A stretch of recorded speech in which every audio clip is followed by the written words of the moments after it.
মন্ত্রী, আমাদের মুখ্যমন্ত্রী এবং যারা আমাদের অনেক উচ্চতরে রয়েছে, তাহলে তারা কেন এটাকে সুবিচার করতে পারল না?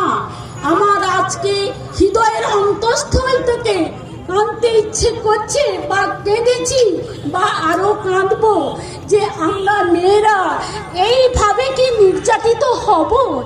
এত নৃশংসভাবে, এত নিষ্ঠুরভাবে মানুষের লালসাটা তাহলে আজকে কোথায় পড়েছে? স্বাধীনতা দিবস প্রাককালে আজকে আমরা চোখের জলে সেই নারীরা এখনো পর্যন্ত আমরা নির্যাতিত। এটা কিন্তু আমরা ভারতবর্ষে মোটেই চাইনি।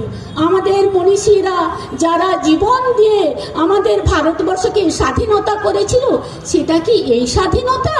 সেটা কি আজকের প্রজন্মে আমরা এই স্বাধীনতা দেখব বলে? তাহলে আমাদের নতুন প্রজন্ম কি শিখবে?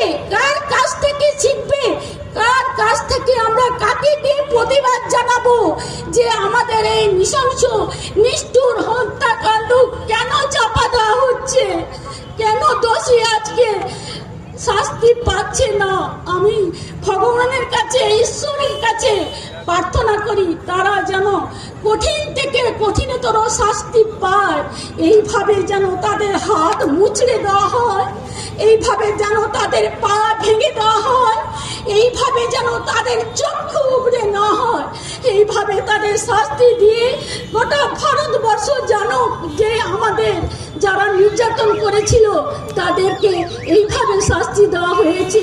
দৃষ্টান্তমূলক এইরকম যেন একটা দৃষ্টান্ত থাকে।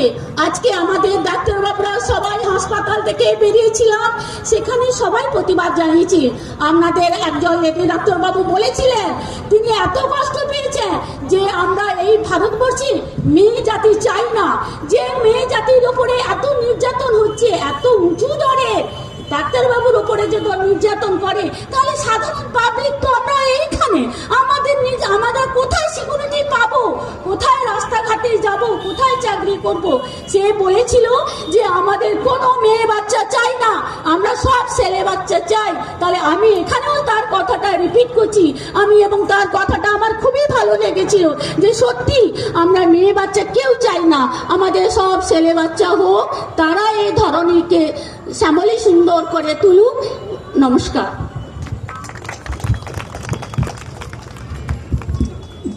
যদি কেউ বলতে চান আমাদের কাছে নামগুলো একটু দিয়ে যাবেন। অনেকেই